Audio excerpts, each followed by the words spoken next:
नमस्कार, देवभूमि समाचारों में आपका स्वागत है। मैं हूं आपके साथ सबिहा। आगे आप मेरे साथ देखेंगे उत्तराखंड से जुड़ी तमाम छोटी बड़ी खबरें विस्तार से, लेकिन सबसे पहले नजर हेडलाइंस पर। भाजपा के 30 स्टार प्रचारकों की सूची जारी। प्रधानमंत्री मोदी समेत यूपी के मुख्यमंत्री योगी आदित्यनाथ समेत नड्डा के नाम शामिल।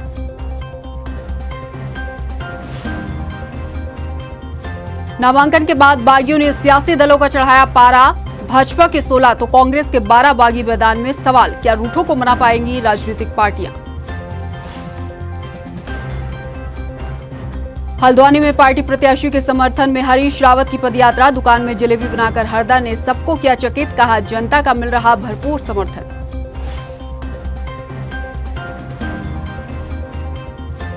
और उत्तराखंड में पिछले 24 घंटे में कोरोना के 2813 नए मामले, 7 मरीजों की हुई मौत। 3042 मरीजों ने कोविड से जीती जंग। हेडलाइंस के बाद बुलेटिन में खबरें विस्तार से। सबसे पहले बात करेंगे सियासत की। नामांकन के बाद अब उत्तराखंड में स्टार प्रचारकों के दौरे ने जोर पकड़ना शुरू कर दिया है। भाजपा ने अपने स्टार प्रचारकों की सूची जारी कर दी है। पार्टी की स्टार प्रचारक सूची में करीब 30 नाम शामिल हैं। प्रधानमंत्री नरेंद्र मोदी, उत्तर प्रदेश के मुख्यमंत्री योगी आदित्यनाथ, भाजपा के राष्ट्रीय अध्यक्ष जेपी नड्डा और केंद्रीय गृह मंत्री अमित शाह उत्तराखंड में भाजपा के स्टार प्रचारक रहेंगे। इसके अलावा स्टार प्रचारकों में रक्षा मंत्री राजनाथ सिंह, केंद्रीय सड़क और परिवहन मंत्री नितिन गडकरी, प्रदेश चुनाव प्रभारी प्रहलाद जोशी, प्रदेश प्रभारी दुष्यंत कुमार गौतम के नाम भी मुख्य तौर पर शामिल किए गए हैं।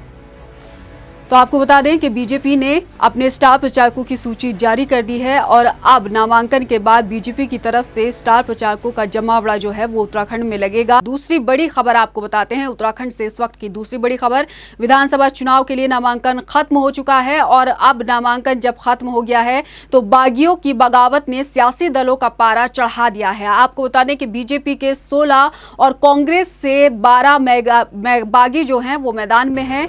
वहीं बात की जाए एक डोईवाला सीट की तो वहां से 3 बागियों ने अपना नामांकन पत्र दाखिल किया है। साथ ही साथ 31 जनवरी तक ही सियासी दलों के पास टाइम है रूठों को मनाने के लिए, क्योंकि 31 जनवरी तक ही नामांकन वापस लिए जा सकते हैं। तो इस वक्त की बड़ी खबर, उत्तराखंड में नामांकन खत्म होने के बाद अब बागियों की बगावत ने सियासी दलों का पारा जो है वो काफी हाई कर दिया है और जो सियासी दल हैं वो रूठों को मनाने में जुट गए हैं। और बागियों की बगावत थमेगी या नहीं, ये तो आने वाला वक्त ही बताएगा। फिलहाल सियासी दलों के पास 31 जनवरी तक का वक्त है। उत्तराखंड में नामांकन का दौर तो खत्म हो गया है, लिहाजा प्रत्याशियों की तस्वीर साफ होने के बाद अब सियासी दलों का प्रचार भी जोर पकड़ेगा। शुरुआत बीजेपी ने कर दी है। स्टार प्रचारकों के तौर पे कल उत्तराखंड पहुंचे केंद्रीय गृह मंत्री अमित शाह ने रुद्रप्रयाग में डोर टू डोर प्रचार कर जनता का समर्थन जुटाने के लिए पहाड़ी पगडंडियों पर सर्द मौसम में खूब पसीना बहाया। चुनाव आते ही नेताओं के लिए ना तो दूरी मायने रखती है और ना ही पहाड़ी रास्ते दुश्वारियां भरे लगते हैं, क्योंकि चुनाव में जनता का समर्थन जुटाने के लिए हर सियासी दल जी तोड़ कोशिश करता है। उत्तराखंड में नामांकन का दौर खत्म होने के साथ राजनीतिक पार्टियों के चुनावी प्रचार ने जोर पकड़ना शुरू कर दिया है। भाजपा की तरफ से उत्तराखंड आए केंद्रीय गृह मंत्री अमित शाह ने रुद्रप्रयाग जिले में डोर टू डोर कैंपेन कर जनता का समर्थन जुटाया। जनता की चौखट तक पहुंचने के लिए शाह के लिए ना तो पहाड़ों की पगडंडियां आड़े आईं और ना ही दुश्वारियों से भरे पहाड़ी रास्ते ही अड़चन बने। केंद्र और राज्य सरकार की योजनाओं को लेकर जनता की चौखट पर पहुंचे अमित शाह ने ये भरोसा दिलाया कि अगर उत्तराखंड राज्य का विकास चाहते हैं तो दोबारा भाजपा को मौका देना होगा। इसके लिए उन्होंने पार्टी के पक्ष में वोट डालने की भी अपील की।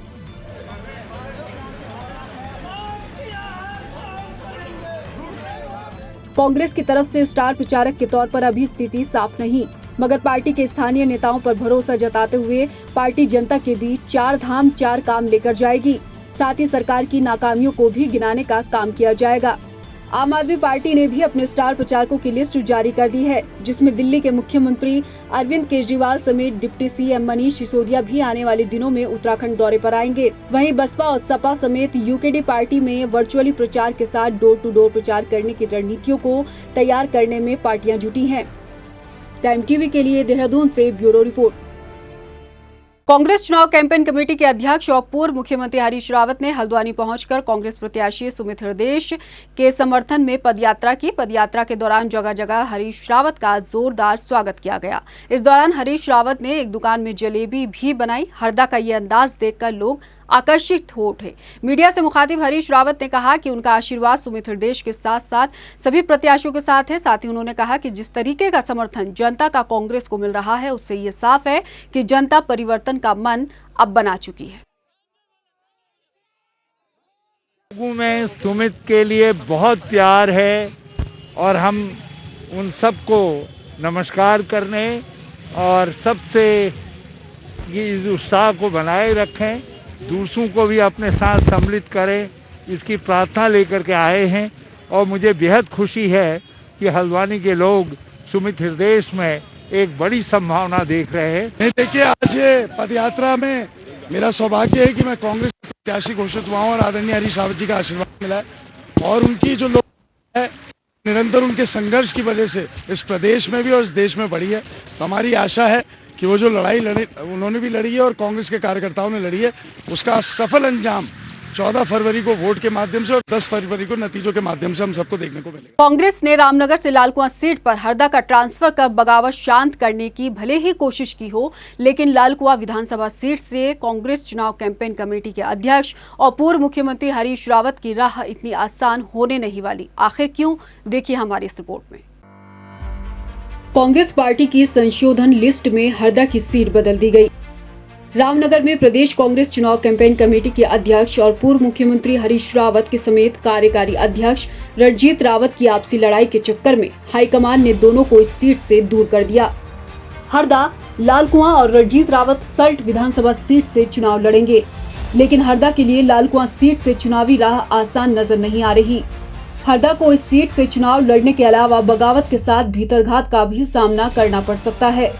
वो इसलिए क्योंकि पहले कांग्रेस ने इस सीट से संध्या डालाकोटी को टिकट दिया, मगर टिकट कटने के बाद भावुक हुई डालाकोटी इस बात को लेकर सवाल उठा रही हैं कि आखिर उनकी गलती है क्या। इसके साथ ही हरदा के ऊपर साल 2017 में 2 सीटों से चुनाव हारने का जो कलंक लगा है, उसको मिटाना भी उनके लिए किसी बड़ी चुनौती से कम नहीं है। हालांकि हरीश रावत को इस बात का पूरा भरोसा है कि कांग्रेस पार्टी में सभी कार्यकर्ता मिलकर पार्टी को जिताने का काम करेंगे। भाई और बहनों से आशीर्वाद मांगने आया हूं और ये आशीर्वाद कांग्रेस के साथियों के साथ मांगूंगा, उनकी ओर से मांगूंगा। तो मुझे पूरा भरोसा है सब एकजुट होकर के काम करेंगे। हरीश रावत ने लालकुआं सीट से अपना नामांकन पत्र दाखिल कर इस बात का दावा तो कर दिया कि वो पार्टी के सिपाही हैं और पार्टी जहां चाहे वहां से उन्हें चुनाव लड़ा ले। उन्हें इस बात का भी पूरा भरोसा है कि इस बार जनता का कांग्रेस को भरपूर समर्थन मिल रहा है, जो पार्टी को आगामी विधानसभा चुनाव में जीत दिलाएगा। लेकिन पार्टी के भीतर बगावत और रूठों को मनाने में कांग्रेस कितनी कामयाब होती है, ये देखना अहम होगा। टाइम टीवी के लिए लालकुआं से सचिन गुप्ता के साथ ब्यूरो रिपोर्ट। प्रत्याशियों का ऐलान होने के बाद अब पार्टियों का रूठों को मनाने में जुट गई है। किच्छा विधानसभा से बीजेपी प्रत्याशी राजेश शुक्ला के खिलाफ बगावत कर अजय तिवारी ने निर्दलीय चुनाव लड़ने का ऐलान किया है और नामांकन पत्र भी दाखिल कर दिया। इस बात की भनक जैसे ही कैबिनेट मंत्री अरविंद पांडे को लगी तो वो उन्हें मनाने के लिए अजय तिवारी से मिलने पहुंचे, तो वो घर पर नहीं मिले। हालांकि अरविंद पांडे इस बात की दुहाई देते नजर आए कि पार्टी में सब कुछ ऑल इज वेल है और सभी कार्यकर्ता पार्टी को जिताने का काम करेंगे। नहीं, हमारे पार्टी के कार्यकर्ता हैं और चुनाव का समय है, सबको एकजुट होकर भारतीय जनता पार्टी को जिताने के लिए एकजुट होकर काम करना चाहिए।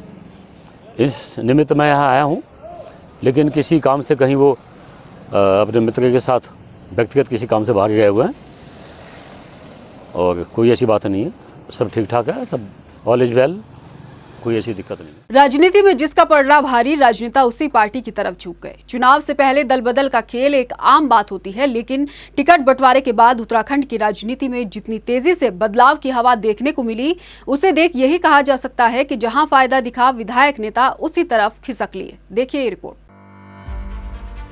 चुनाव से पहले दल बदल की राजनीति एक आम सी बात होती है, लेकिन इस विधानसभा चुनाव में कई नेता ऐसे रहे जो कभी खुद को पार्टी के सच्चे सिपाही कहा करते थे। उन्होंने अपनी पार्टी का साथ छोड़कर दूसरे दलों का दामन थाम लिया है। चुनाव की आहट आते ही असरवाद की राजनीति फिर दिखने लगी।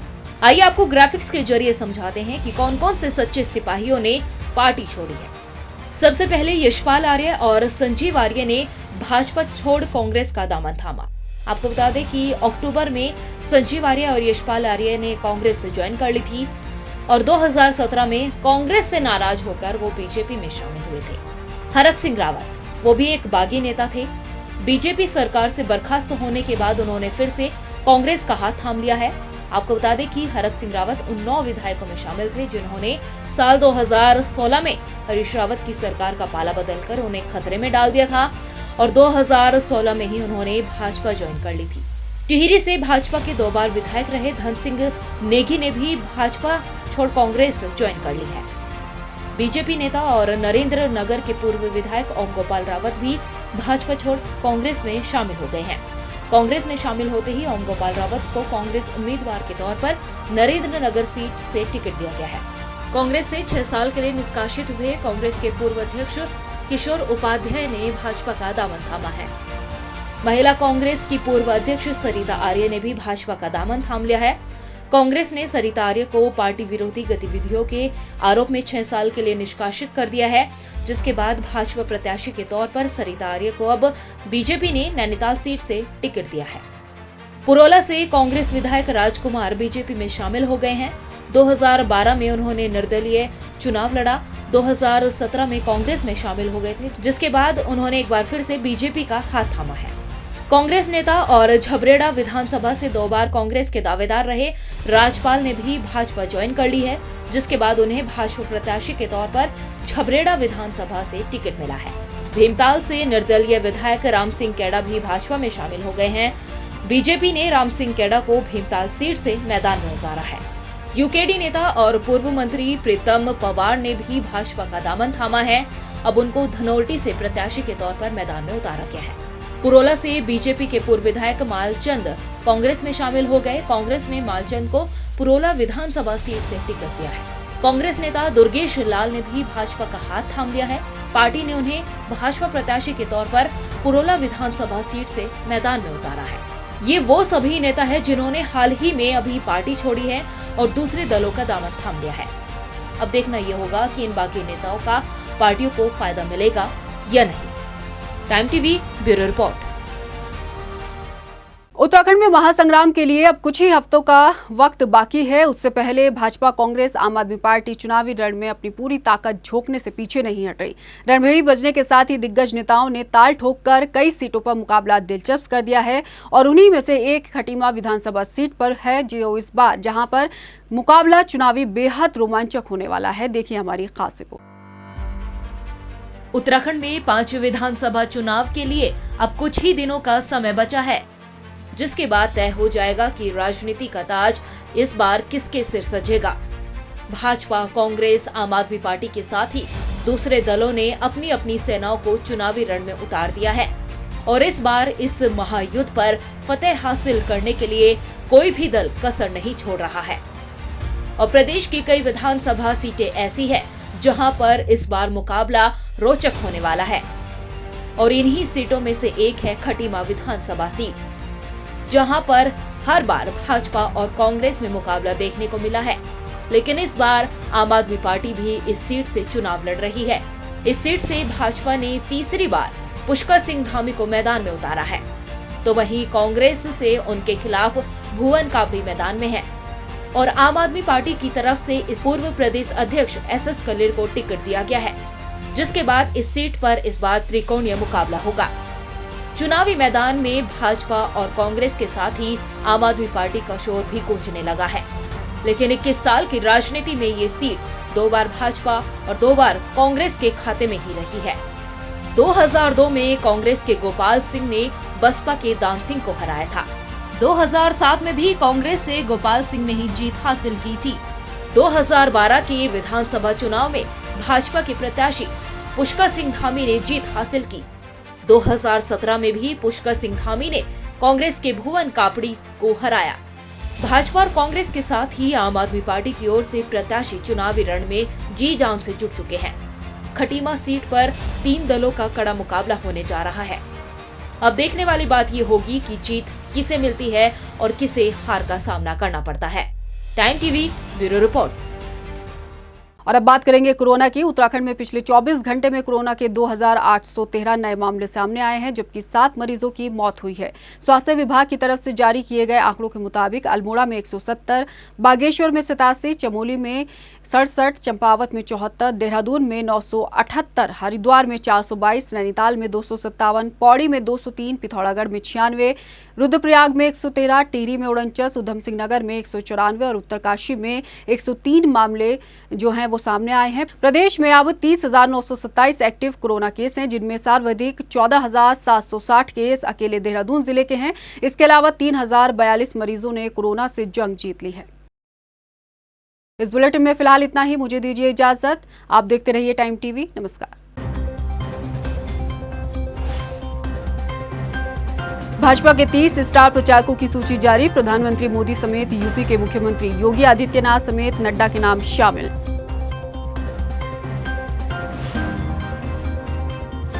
नामांकन के बाद बागियों ने सियासी दलों का चढ़ाया पारा। भाजपा के 16 तो कांग्रेस के 12 बागी मैदान में। सवाल, क्या रूठों को मना पाएंगी राजनीतिक पार्टियां? हल्द्वानी में पार्टी प्रत्याशी के समर्थन में हरीश रावत की पदयात्रा। दुकान में जलेबी बनाकर हरदा ने सबको किया चकित। कहा, जनता का मिल रहा भरपूर समर्थन।